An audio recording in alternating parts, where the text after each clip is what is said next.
Hello everyone, welcome to our YouTube channel Sarv GS Hub. देखिए, मैंने अपने चैनल का नाम बदल दिया है। मैंने पहले आकांक्षा जीएस हब था, अब मैंने सर्व हब कर दिया। इसको चेंज करके अपने पापा के नाम से कर दिया है और हिंदी इंग्लिश दोनों में है, तो आप लोग उससे सर्च करिएगा। मैंने 2 दिन ज्योग्राफी की क्लास नहीं कराई क्योंकि तबीयत ठीक नहीं चल रही थी, इसलिए। तो आज है हमारा 6वां चैप्टर, मानव पर्यावरण अन्योन क्रिया उष्णकटिबंधीय एवं उपोष्ण प्रदेश। तो इसको हम देखेंगे। प्लीज़ एक बार के लिए आप लोग वीडियो को लाइक कर दीजिएगा और चैनल को शेयर सब्सक्राइब कर दीजिएगा।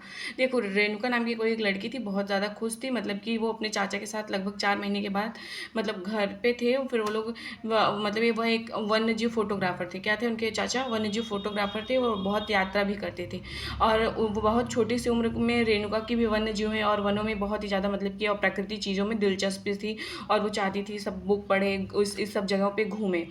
दूरस्थल भूस्थल हुआ वह रहने वाले लोगों की तस्वीर उसे हमेशा आकर्षित करती थी कि लोग अलग अलग जगह पे रहते हैं, उनके वेशभूषा में कैसे अलग अलग हैं। रेणुका, इन तस्वीरों में तुम विश्व के विभिन्न भागों भागों के लोगों को देख सकते हो। उनके चाचा ने बोला, जैसे कि इसमें से कुछ रेगिस्तान से है, कुछ बर्फीले प्रदेश से, तो कुछ गर्म नम एवं वर्षा वन से। वो मुझसे कितना अलग दिखते हैं। रेणुका ने कहा कि देखने के बाद वो देखने में भले ही मतलब एक अलग हो, लेकिन उनका भोजन, कपड़ा, मकान जैसे जीवन मूल आवश्यकता हमारे ही समान है। उसके चाचा ने बोला कि भले से वो देखने में डिफरेंस हो, जैसे आप हमें देख लो यार, हम लोग का देख लो और वही साउथ इंडियन को देख लो, तो चेंज है ना। ईस्टर्न टाइप जो हैं लोग, वो भी चेंज है थोड़ा बहुत ना। उनके बच्चे भी शायद तुम्हारी तरह ही खेलते हैं, कभी झगड़ते हैं, फिर समझौता कर लेते हैं, गाते हैं, नाचते हैं, मतलब सब कुछ सेम है जो भी है। वे मछली पकड़ना एवं वनों की सामग्री एकत्र करना सीख जाते हैं। अब अमेजन बेसिन में जीवन, यहाँ से क्वेश्चन बहुत आता है। अमेजन बेसिन के विषय में जानने से पहले हम मानचित्र देखेंगे। कटिबंधीय प्रदेश कर्क रेखा और मकर रेखा के मध्य स्थित है। ठीक है, ये कहाँ पे? उष्णकटिबंधीय प्रदेश कर्क रेखा और मध्य रेखा के मध्य स्थित है। भूमध्य रेखा 10 डिग्री ऊपर और 10 डिग्री दक्षिण, मतलब 10 डिग्री उत्तर हो गया, 10 डिग्री यहाँ पे साउथ में हो गया। मध्य भाग को भूमंडल रेखी प्रदेश कहते हैं। अमेजन नदी इसी प्रदेश से होकर बहती है। अमेजन नदी किससे बहती है? भूमंडल से, ठीक है, भूमध्य रेखी प्रदेश से। अमेजन नदी तो बहती ही, ध्यान देखिए, यह पश्चिम में पर्वतों से निकलकर पूर्व में अंध महासागर में कैसे पहुंचती है। जिस स्थान पर कोई नदी अन्य जल राशि में मिलती है उसे नदी का मुहाना कहते हैं। मतलब मान लो ये नदी अमेजन नदी और यहाँ पे आके कोई और नदी मिल गई और इसको क्या बोलेंगे? मुहाना कहेंगे।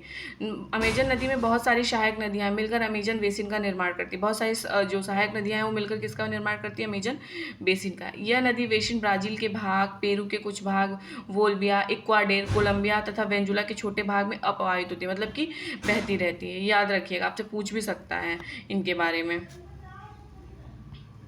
सहायक नदियाँ तो हमने बता दिया है, छोटी छोटी नदियाँ होती हैं जो मुख्य नदी में मिलती हैं, उसी को हम सहायक नदी कहते हैं। और एक ये ब्लू वाला देख लीजिएगा। जब स्पेन के अन्वेषकों ने इस नदी की खोज की तब सिर पर सुरक्षा कवच यानी हेड गियर एवं घास के स्कर्ट पहने कुछ स्थानीय आदिवासियों ने उन पर आक्रमण किया। इन आक्रमणकारियों से उन्हें प्राचीन रोमन साम्राज्य के अमेजोन्स नामक महिला योद्धाओं के आक्रामक समूह की याद दिला दी। इस प्रकार यहाँ का नाम अमेजन पड़ा। इसका नाम किस वेस पे पड़ा? इसी वेस पे, ठीक है। अब जलवायु हम देखते हैं।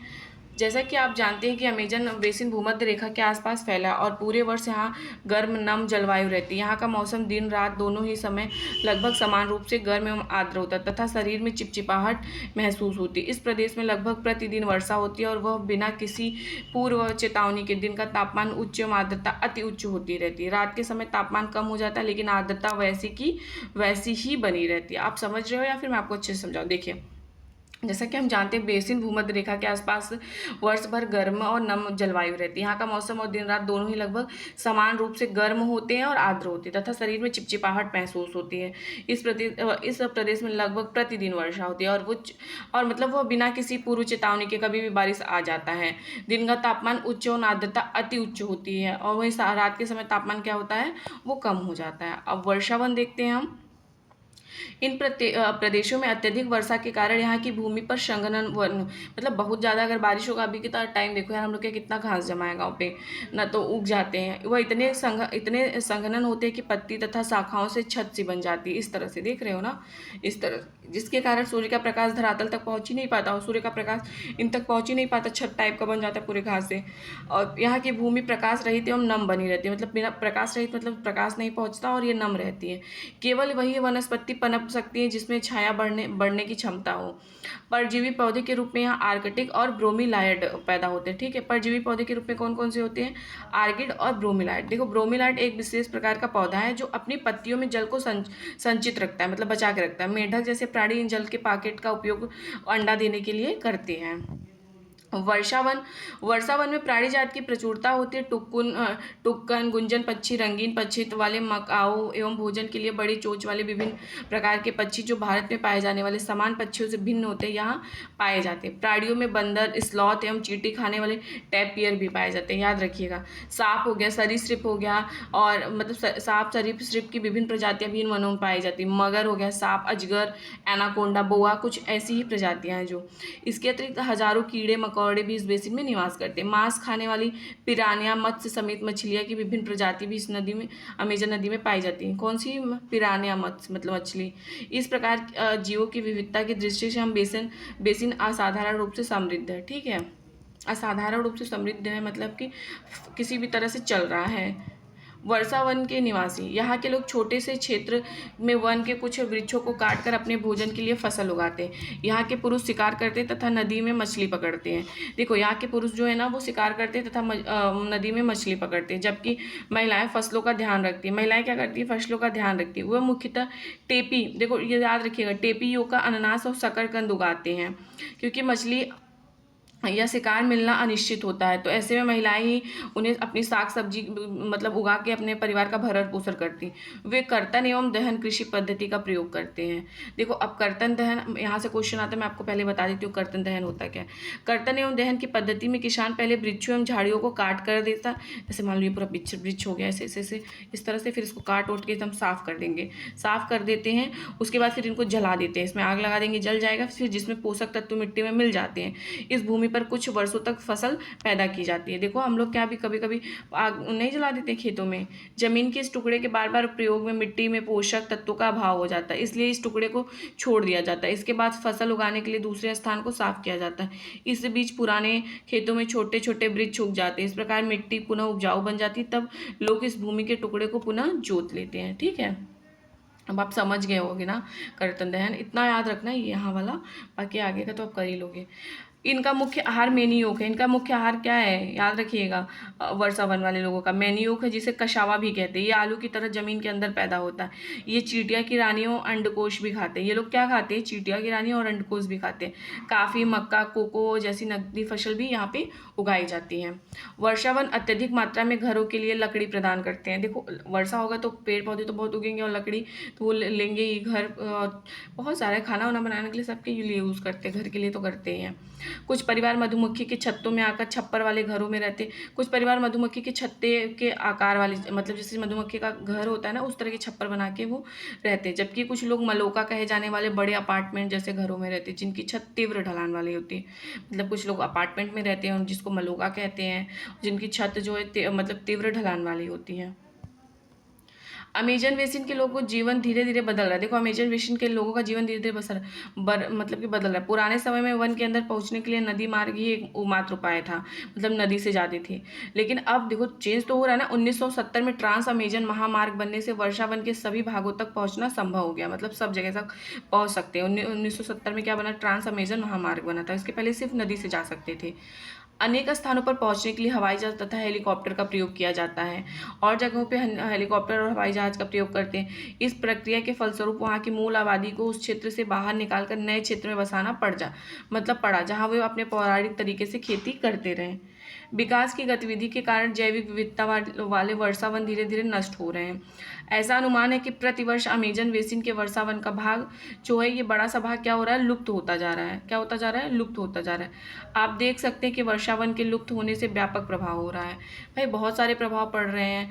वर्षा के कारण मिट्टी की वर्षा के कारण मिट्टी की ऊपरी परत बह जाती है और संघनन वन बंजर भूमि में बदल जाता है। फिर तो खेती करने लायक भी नहीं बचता है। गंगा ब्रह्मपुत्र बेसिन में जीवन है। यहाँ से देखते हैं, यहाँ से क्वेश्चन आता है जी। गंगा तथा ब्रह्मपुत्र की सहायक नदियाँ मिलकर भारतीय उपमहाद्वीप में गंगा ब्रह्मपुत्र बेसिन का निर्माण करती हैं। ये देख रहे हो ना आप, ब्रह्मपुत्र नदी कितना सही लग रहा है ना। यह बेसिन उपोष्ण में 10 डिग्री उत्तर और 30 डिग्री उत्तर अक्षांश के मध्य में स्थित है। घाघरा, सोन, चंबल, गंडक, कोसी जैसी गंगा की सहायक नदियाँ और ब्रह्मपुत्र की सहायक नदियाँ इसमें अपवाहित होती हैं। एटलस की सहायता से ब्रह्मपुत्र की कुछ सहायक नदी, मैं उनका नाम बता दे रही हूँ आपको, दिहांग, लोहित और एक दो और हैं। गंगा ब्रह्मपुत्र के मैदान पर्वत एवं हिमालय के गिरिपाद एवं सुंदरवन डेल्टा का निर्माण करते हैं। तो इस बेसिन की मुख्य विशेषताएं हैं, मतलब, और ये लोग सुंदरवन डेल्टा का भी निर्माण करते हैं। मैदानी क्षेत्र में अनेक चाप झील पाई जाती है। मैदानी क्षेत्र में क्या होता है, अनेक चाप झील पाई जाती है। यहाँ की जलवायु मुख्यतः मानसूनी है, मतलब मानसून पे निर्भर करता है। मानसून में मध्य जून से मध्य सितंबर तक के बीच वर्षा होती है। देखो मानसून में मध्य कब से होती है, जून से लेकर मध्य सितंबर तक। ग्रीष्म ऋतु में गर्मी एवं शीत ऋतु में ठंडी होती है। गर्मी, अब जाहिर सी बात है ग्रीष्म ऋतु में गर्मी, शीत ऋतु में ठंडी होगी। उन राज्यों का नाम बताइए जहाँ गंगा ब्रह्मपुत्र बेसिन स्थित है। आप बताइए उन राज्यों के नाम। देखो एक मैं आपको बता देती हूँ, कोलकाता, और गंगा हमारे यहाँ से भी बहती है। बेसिन क्षेत्र में विभिन्न प्रकार के स्थलाकृति। देखो बेसिन क्षेत्र में विभिन्न प्रकार के स्थलाकृति है। जनसंख्या के वितरण में पर्यावरण की प्रमुख भूमिका होती है। जनसंख्या के वितरण में ना पर्यावरण की प्रमुख भूमिका होती है। तीव्र ढाल वाले पर्वतीय क्षेत्र बसने के लिए प्रतिकूल, अतः गंगा ब्रह्मपुत्र बेसिन के पर्वतीय क्षेत्र में कम लोग रहते हैं। मानव प्रवास के लिए मैदानी क्षेत्र सबसे उपयुक्त है। देखो मानव प्रवास के लिए मैदान, मतलब मानव प्रवास का मतलब समझ रहे हो ना आप, कि जहाँ पे लोग रह सके अच्छे से। और गंगा के जो मैदानी क्षेत्र होते हैं या फिर नदियों के, वो बहुत सही होता है, क्योंकि वहाँ पे अच्छे से उपजाऊ, जनसंख्या घनत्व तो भी बहुत ज़्यादा होता है वहाँ पे, और मिट्टी की उपजाऊ भी बहुत ज़्यादा है। जिन स्थानों पर फसल उगाने के लिए समतल भूमि भी उपलब्ध होती है, वहाँ के लोगों का मुख्य व्यवसाय कृषि हो जाता है, क्योंकि वो आराम से कृषि कर सकते हैं। धान यहाँ की मुख्य फसल होती है। धान जो होती है ना, यहाँ की मुख्य फसल होती है। चूँकि धान की खेती के लिए पर्याप्त जल की आवश्यकता होती है, और धान की खेती के लिए पर्याप्त जल की आवश्यकता होती है उसी क्षेत्र में उगाया जाता है जहाँ अधिक वर्षा होती है, और धान वहीं उगाया जाता है जहाँ पे अधिक वर्षा होती है। जैसे आप बंगाल देख लो। यहाँ उगाई जाने वाली अन्य फसलें गेहूँ, मक्का, ज्वार, चना एवं बाजरा है। गन्ना एवं जूट जैसी नकदी फसलें भी उगाई जाती हैं। मैदान के कुछ क्षेत्रों में केले के भी बागान देखे जाते हैं। पश्चिम बंगाल में, असम में चाय के बागान मिलते हैं। बिहार एवं असम के कुछ भागों में सिल्क के कीड़े का संवर्धन करके सिल्क का उत्पादन किया जाता है। भागलपुर बिहार का फेमस है ना सिल्क के लिए। मंद ढलान वाले पर्वतों पर पहाड़ियों और वेदिकाओं में फसलें भी उगाई जाती हैं। विभिन्न भू आकृतियों के अनुसार वनस्पति में भी जैव विविधता पाई जाती है। देखो वनस्पति में विभिन्नता तो पाई ही जाती है। गंगा ब्रह्मपुत्र के मैदान में सागवान, शाखू एवं पीपल के साथ उष्णकटिबंधीय पर्णपाती वृक्ष भी पाए जाते हैं। याद रखिएगा कौन कौन से पाए जाते हैं। सागवान, शाखू, पीपल के साथ उष्णकटिबंधीय पर्णपाती वन पाए जाते हैं, या पेड़ मतलब जिनको बोलते हैं गंगा ब्रह्मपुत्र में, ठीक है, बेसिन में। ब्रह्मपुत्र के मैदानी क्षेत्र में घने बांस के घने झुरमुट पाए जाते हैं। डेल्टा क्षेत्र में मैंग्रोव वन से घिरा हुआ है। डेल्टा क्षेत्र क्या है, मैंग्रोव वन से घिरा हुआ है। उत्तराखंड, सिक्किम एवं अरुणाचल प्रदेश की ठंडी जलवायु एवं तीव्र ढाल वाले भागों में चीड़, देवदार एवं फर जैसे शंकुधारी पेड़ पाए जाते। चीड़ यार हम लोग के घर पे भी, हम लोग छोटे थे बहुत ज़्यादा था, अब तो पता ही नहीं चलता चीड़ कहाँ है। जनसंख्या घनत्व का अर्थ है 1 किलोमीटर में रहने वाले लोगों की संख्या। उदाहरण उत्तराखंड का जनसंख्या घनत्व 189 है, जबकि पश्चिम बंगाल का 1029 तथा बिहार का 1102 है। जूट, बांस, सिल्क से बने हस्तशिल्प को एकत्रित करिए। अरे हम बहुत सारी चीज़ों को ऐसे देखते हैं ना, ठीक है। बेसिन में विविध प्रकार के, देखो बेसिन में विविध प्रकार के वन्य जीव पाए जाते हैं। इनमें हाथी, बाघ, हिरण एवं बंदर आदि समान रूप से पाए जाते हैं। एक सींग वाला गैंडा ब्रह्मपुत्र के मैदानों में पाया जाता है। असम में ना काजीरंगा नेशनल पार्क है, वहाँ पे एक सींग वाला गैंडा पाया जाता है। डेल्टा क्षेत्र में बंगाल टाइगर एवं मगर पाए जाते हैं। नदी के साफ जल, झील एवं बंगाल की खाड़ी में प्रचुर मात्रा में जलीय जीव पाए जाते हैं। रोहू, कतला एवं हिल्सा मछलियों की सबसे लोकप्रिय प्रजाति है। मछली एवं चावल इस क्षेत्र में रहने वाले लोगों का मुख्य आहार है। बंगाल में देखो ना आप, वेदिका का निर्माण खड़ी ढलानों पर समतल सतह बनाकर कृषि करने के लिए होता है। ढलान को इसलिए हटाया जाता है ताकि जल का प्रवाह तीव्रता से ना हो। झील, देखो ये झील के बारे में, चाप झील देखो क्या होता है। गंगा और पहले ये देख लेते हैं। गंगा और ब्रह्मपुत्र नदी अलावर जल में एक प्रकार की डॉल्फिन पाई जाती है, जिसे हम स्थानीय भाषा में सूसू अथवा अंधी डॉल्फिन कहते हैं। सूसू की उपस्थिति में जल की शुद्धता का पता चलता है, लेकिन रसायन की अत्यधिक मात्रा, गैर उपचारित औद्योगिक और शहरी गंदगी के कारण ये सारी प्रजातियां नष्ट हो रहे हैं। और गंगा डॉल्फिन डे कब मनाया जाता है, 5 अक्टूबर को, याद रखिएगा।